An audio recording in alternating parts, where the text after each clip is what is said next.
नमस्कार श्रोते मित्र हो. कथारस सादर करीत आहे ज्येष्ठ साहित्यिक रामचंद्र सडेकर लिखित कादंबरी हुंदका. प्रकरण 8. वामन पिकनिकला आला नाही म्हणून माधुरी नाराज झाली होती. तरीही आपल्या नाराजीने तिने पिकनिकचे वातावरण नासू दिलं नव्हतं. पिकनिकमध्ये ती सामील झाली होती. खेळातही भाग घेत होती ती. पिकनिकच्या निमित्ताने नागेश माधुरीशी सलगी करण्याचा प्रयत्न करत होता. तिच्याशी अवखळपणे वागत होता. आपण खेळत असल्या खेळात तिला जाणून बुजून ओढत होता. माधुरीनेही त्याला विरोध केला नव्हता. त्याच्याशी ती खेळीमिळीनंच वागत होती आणि तरीही त्याच्याशी अंतर ठेवूनच होती. संध्याकाळ झाली. घरी परतण्याची वेळ झाली तसा सर्वांचा उत्साह मावळला होता. घरी परतण्याचे वेध लागले असतानाच नागेशने माधुरीला एकटं गाठलं होतं. माधुरी, मला तुझ्याशी बोलायचं आहे. माधुरी त्याच्याबरोबर एका बाजूला गेली. हां, बोल. माधुरी, हल्ली आपणा दोघांत पूर्वीसारखी मैत्री राहिलेली नाही असं वाटतं. माधुरी खळखळून हसली. यात हसण्यासारखं काय आहे? नागेशनं रागानं विचारलं. अरे, तुझ्या डोक्यात उगाच संशयाचा किडा वळवळतोय. आपण अजून मित्रच आहोत. तरीही तुला वाटत असेल की आपली पूर्वीसारखी मैत्री राहिलेली नाही तर तू नवी मैत्री कर. किती सहज बोलतेस तू. माधुरीने खांदे उडवले. माधुरी, मी निव्वळ मैत्रीच्या संदर्भातच बोलत नाही आहे. तू कुठल्याही संदर्भात बोलू नकोस. चल, सारी जण आपली वाट पाहत आहेत. चल. एक मिनिट माधुरी, एक मिनिट. मला सांगायचं आहे ते राहूनच जात आहे. त्याच्या घाईचं माधुरीला हसू आलं. आपलेपणाने तिने त्याच्या डोक्यावर टप्पल मारली. म्हणाली, खुळा आहेस. अरे, तुझं माझ्यावर प्रेम आहे असंच सांगणार आहेस ना? नागेशने औंढा गिळला. माधुरीला कुठल्या शब्दात सांगावे हाच प्रश्न पडला होता त्याला. एक तरुण आणि एक तरुणी एकमेकांचे मित्र होऊ शकत नाहीत का रे? माधुरीने मृदू स्वरात विचारलं. एखादी तरुणी एखाद्या तरुणाशी बोलली म्हणजे ती त्याच्यावर भाळली असा अर्थ होतो? नाही नागेश, मी तरी तुझ्याकडे त्या दृष्टीनं पाहिलेलं नाही. माझ्या लेखी तू माझा मित्रच आहेस. हां, वामनच्या कर्तृत्वावर मात्र मी भाळली आहे. वामनकडे मी एक मित्र यापेक्षा वेगळ्या भावनेने पाहते. तो हुशार आहे आणि खेळातील त्याचं नैपुण्य वादातीत आहे. तरीही मी त्याच्याकडे माझा जीवनाचा साथीदार या दृष्टीने पाहत नाही. कदाचित मी त्याला विचारीनही अथवा नाही. वामनबद्दल बोलताना माधुरीचा स्वर हळूवार झाला होता. तिचे डोळे स्वप्नाळू झाले होते.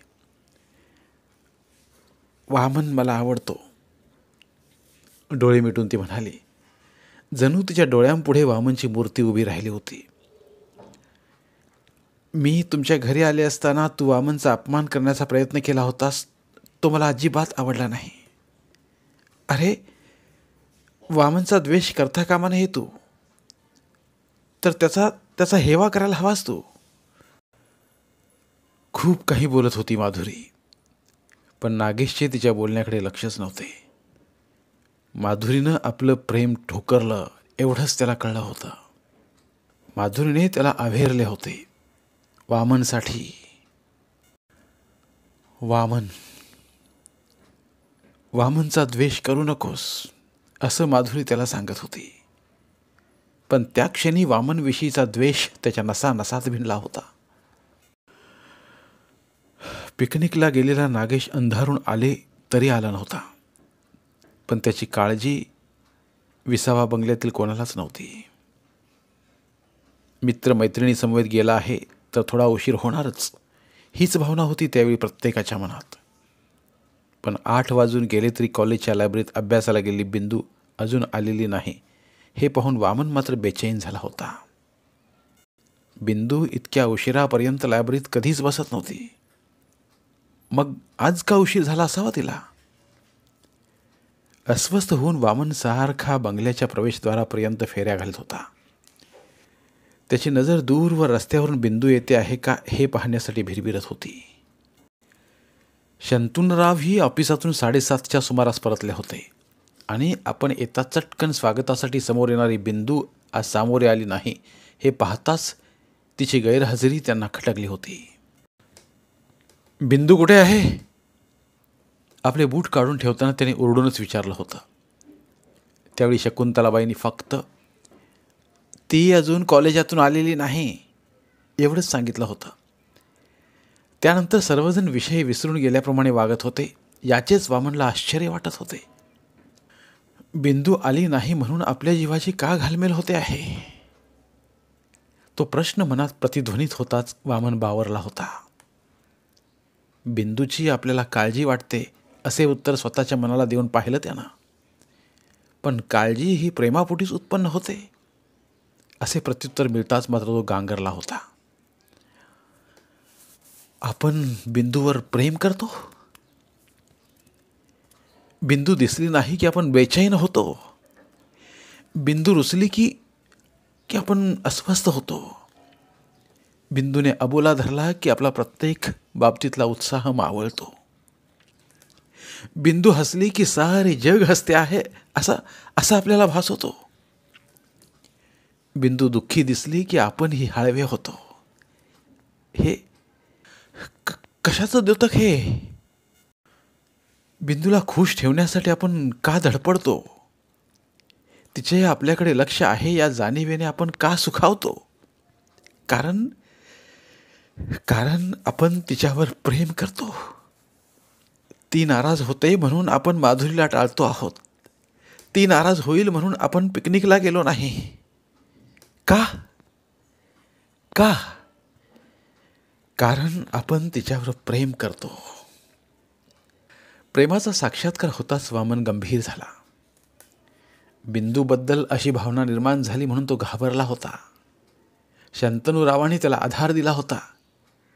लहानाचा मोठा केला होता आणि त्यांच्या मुलीबद्दल आपण असा विचार करणं हेही एक प्रकारे पापच आहे असंच त्याला वाटत होतं आणि म्हणूनच त्याला अपराधी वाटू लागलं होतं. पण तरीही त्याला स्वस्थ बसवेना. सारखी त्याची नजर घड्याळाकडे जात होती. अजून बिंदू आली नव्हती. धीर करून तो अखेर शंतनुरावांच्या अभ्यासिकेत गेला. बिंदूचा विषय कसा काढावा हे त्याला समजत नव्हतं. आपल्या ओठातून एका दुसरा शब्द जरी जादा निसटला तरी अर्थाचा अनर्थ होईल याची त्याला जाणीव होती. अभ्यासिकेत शंतनुरावांबरोबर शकुंतलाबाईही होत्या. दोघेही वाढदिवसाबद्दल काहीतरी बोलत असल्याचं वामन ऐकलं आणि चटकन त्याच्या ध्यानात आलं की पुढच्या महिन्यात बिंदूचा वाढदिवस आहे आणि त्या संबंधातच दोघे बोलत आहेत. वामन दोघांजवळ जाऊन उभा राहिला. काय रे? शंतनुरावांनी मान वर न करताच विचारला. शकुंतलाबाई तर त्याच्याशी हल्ली फारशा बोलतच नव्हत्या. मामा 8:30 वाजले. नागेश आणि बिंदू आल्यानंतर आपण एकत्र जेवायला बसूया. शंतनुराव सहजरित्या बोलून गेले. अजून आले नाहीत दोघे? शंतनुराव शकुंतलाबाईंनी पुढे केलेल्या यादीवर नजर टाकीत होते. ते वामनच्या आवाजाने चमकले होते. वामनच्या आवाजात आलेली भीती आणि काळजीचे मिश्रण त्यांना जाणवले होते. ताडकन त्यांनी यादी मिटली आणि खिडकीतून बाहेर पसरलेल्या अंधाराकडे पाहत वामनला विचारले, बिंदू आली नाही अजून? वामने नकारार्थी मान हलवली. आज उशिरा येणार म्हणून बिंदूने सांगितले आहे तुला? तसे काही बोलली नव्हती ती सकाळी, शकुंतलाबाई म्हणाल्या आणि शंतनुरावांनी त्यांच्याकडे एक रागीट कटाक्ष टाकला. खुर्चीतून उठून खोलीत एक फेरी मारली त्यांनी. घड्याळाकडे पाहत ते पुन्हा खुर्चीत बसले. तिचा फोन आला होता? प्रश्न दोघांनाही विचारला होता त्यांनी आणि दोघांनीही नाही असेच उत्तर दिले होते. शंतनुरावांनी तत्परतेने आपली ब्रीफकेस उघडून गाडीच्या चाव्या बाहेर काढून वामनच्या हवाली केल्या होत्या. तुला मोटार चालवता येते हे मला माहीत आहे. असाच तिच्या कॉलेजात जा आणि पाहून ये. काळजी काय करता अशी तुम्ही? शकुंतलाबाई नाक उडवीत म्हणाल्या. अभ्यासासाठी गेली आहे ती. अभ्यास झाल्यावर परत येईल ती. पुरे झालं तुझं तत्वज्ञान. शंतनूराव त्यांचे म्हणणे उडवीत म्हणाले. इतक्या रात्रीची ती कधीच बाहेर राहत नाही. जा वामन, जा तिला घेऊनच ये. ती कॉलेजात असेल तर फोन कर मला. आता बिंदू येईपर्यंत माझं लक्ष लागणार नाही कशात. वामनने तुफान वेगाने मोटार हाकलली होती. शंतनूरावांच्या ड्रायव्हरकडून आपण गुपचूप ड्रायव्हिंग शिकलो हे शंतनूरावांना समजल्यामुळे तो थोडा धास्तावला होता. वाळकेशवरून तो निघाला तेव्हा 8:08 झाली होती. भरगच्च ट्रॅफिकमधून वाट काढत तो 9च्या सुमारास रुपारेलला पोचला होता. मोटार बंद करण्यास न थांबता धावतच तो लायब्ररीच्या इमारतीकडे धावला होता. लायब्ररी बंद करीत आहेत हे खाली उतरणाऱ्या विद्यार्थ्यांना पाहून त्याच्या लक्षात आलं होतं. पण त्या विद्यार्थ्यात बिंदू नव्हती. लायब्ररीच्या पायऱ्या चढताना आपले पाय जड झाले आहेत हे वामनला जाणवले होते. बिंदू जर लायब्ररीत नसेल तर? हा तरच आपल्याला भेडसावीत आहे हे जाणून त्याच्या घशाला कोरड पडली होती. उतरणाऱ्या विद्यार्थ्यामधून वाट काढत काढत वामन दुसऱ्या मजल्यावर पोचला आणि लायब्ररी दरवाजासमोर टेबलावरच बसल्या बिंदूला पाहून तो जागच्या जागी थबकला. कोणाची तरी वाट पाहते आहे अशाच आवेशात बिंदू बसून होती. वामनला पाहताच उठून त्याच्या जवळ आली आणि हसली. म्हणाली, मला माहीत होतं तूच येणार. तिच्या बोलण्याचा अर्थबोध वामनला झाला नव्हता. बिंदूला सुखरूप पाहून त्याला आनंद झाला होता. एवढा वेळ का थांबलीस? थांबले नसते तर तू आला असतास? म्हणजे? बुद्धू आहेस. गनिमी कावा कसा खेळावा हे तुला अजिबात कळत नाही. आता दोघे जिन्यावरून खाली उतरत होते. स्वतःला मोठा खेळाडू समजतोस, पण हे साधे बारकावे तुझ्या लक्षात येत नाहीत. आता दोघेही मोटारीजवळ पोचले होते.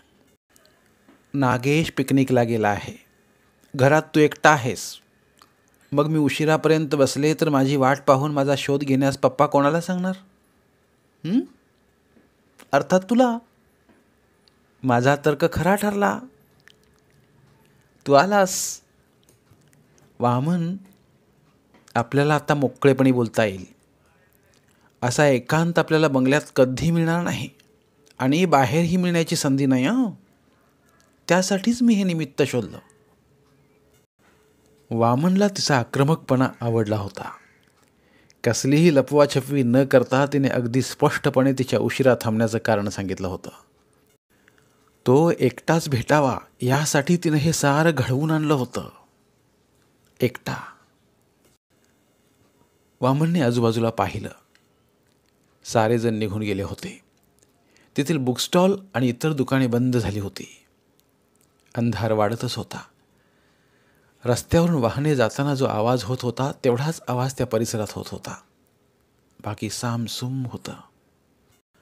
आणि अशा या एकांती फक्त तो बिंदूसह उभा होता.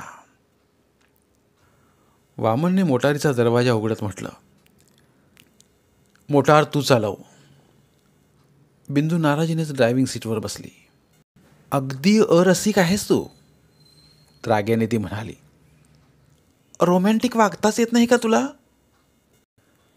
पहिला पब्लिक फोन दिसेल तिथे मोटार थांबव. तिच्या बोलण्याकडे दुर्लक्ष करीत वामन म्हणाला, मामांना फोन करायचा आहे. रागाने बिंदूने मोटार बंद केली आणि ती खाली उतरू लागताच वामनने तिचा हात पकडला. काय वेडेपणा हा. मुकाट्याने घरी चल. चल. मामा किती काळजीत पडले आहेत. तुला नाही वाटली माझी काळजी? वाटली तर काहीतरी कल्पना डोक्यात भरवून घेतली आहेस तू. मी रहदारीची पर्वा न करता मोटार चालवली होती. माझ्यासाठी? ती आपल्याकडे एकटक पाहते आहे हे समजताच तो गडबडून गेला. तिच्या अशा रोखून पाहण्याने त्याची कानशीला लाल झाली होती. मोटार सुरू कर पाहू, तो पुटपुटला. तू नोकरीसाठी अर्ज टाकण्यास सुरुवात केलीस हे मला का नाही सांगितलंस? मला विश्वासात घेता येत नाही तुला? मी कोणीच नाही तुझी. तू माझं सर्वस्व आहेस असे शब्द वामनच्या ओठावर आले होते, पण तो गप्प राहिला होता. बिंदूने मोटार सुरू केली होती. एका ठिकाणी मोटार थांबवून वामनने शंतनूरावांना फोन करून बिंदू सुखरूप आहे असं कळवून टाकलं होतं. बिंदूचा मूड त्याला वेगळाच वाटला होता. आज ती भयंकर खुशीत दिसत होती. तू स्वतःच्या पायावर उभा राहण्याचा प्रयत्न करतो आहेस ही चांगली गोष्ट आहे, बिंदू मोटार चालवता चालवता म्हणाली. या अफाट विश्वात स्वतःचं हक्काचं स्थान निर्माण करणं प्रत्येकाला आवश्यक आहे. वामन, तू स्वतःसाठी खोलीही बघ. काय आहे हिच्या मनात? वामन काही बोलला नाही. लग्न झाल्यावर काय तू बंगल्यातच राहणार? मी लग्न करणारच नाही. समजा तुझ्याशी लग्न करणारी कोणी भेटली तर? वामनकडे पाहत बिंदू गोड हसली. काही क्षण असेच गेले. मोटार वेगाने रस्ता कापत होती. ती शांतता वामनला असह्य झाली आणि तो बिंदूला म्हणाला, तुझा वाढदिवस जोरात साजरा होणार आहे. तू काय भेट देणार आहेस मला? बिंदू त्याच्याकडे पाहत म्हणाली. काय हवं तुला? वामन तिला उलट विचारलं. मी मागितलेले देशील? बिंदूचा स्वर आव्हानात्मक होता. मागून तर पहा. बिंदू हसली. ते हास्य विजयाचे होते. करकचून ब्रेक दाबीत तिने मोटर रस्त्याच्या कडेला थांबवली. वामन गोंधळून तिच्याकडे पाहत असतानाच ती म्हणाली, बघ हं, मागे हटायचं नाही. नाही हटणार, वामन म्हणाला. बिंदू त्याच्याजवळ सरकली. त्याच्याकडे मादक नजरेने पाहत म्हणाली, माझा मुका घेशील? वामन ऐकूनच दचकला होता. मी मागेन ते देणार असं कबूल केलं होतंस तू, बिंदू मिस्किलपणे म्हणाली. पण माझा मुका घे. आपले डोळे मिटून घेत ओठांचा चंबू करीत बिंदूने मान पुढे केली होती. तिच्या वागण्याने वामन भांबावला होता. क्षणभर अविश्वासाने तिच्या लाल चुटूक ओठांकडे पाहिलं होतं त्याने, आणि नंतर आपल्या शुष्क पडल्या ओठावरून जीभ फिरवली होती. आपण बिंदूचं चुंबन घ्यायचं? त्याच्या मनाची तयारी होत नसतानाच बिंदू पुन्हा म्हणाली, किती वेळ वामन? त्या शब्दाने वामनच्या मनातील द्वंद्व संपलं होतं. वामन हलकेच पुढे झुकला आणि त्याने आपले ओठ तिच्या ओठावर टेकवले होते. त्याच्या ओठांचा तिच्या ओठांना स्पर्श होताच काळ थांबला असंच दोघांना वाटलं होतं. दोघांच्या शरीरातून वीज सळसळली होती. त्यांचे श्वास सुगंधित झाले होते. रस्त्यावरून जाणाऱ्या कुठल्या तरी वाहनाचा हॉर्न वाजताच वामन दचकला आणि बिंदूपासून दूर होण्याचा प्रयत्न करताच बिंदूच्या दोन्ही हातांचा विळखा त्याच्या मानेभोवती पडला होता. पुन्हा त्याचा चेहरा स्वतःच्या चेहऱ्याजवळ आणत बिंदू त्याच्या डोळ्यात पाहत कुजबुजली. राजा, तू मला आवडतोस. I love you. Vaman, Vaman, I love you. I love you. वामनचा स्वतःच्या कानावर विश्वास बसत नव्हता.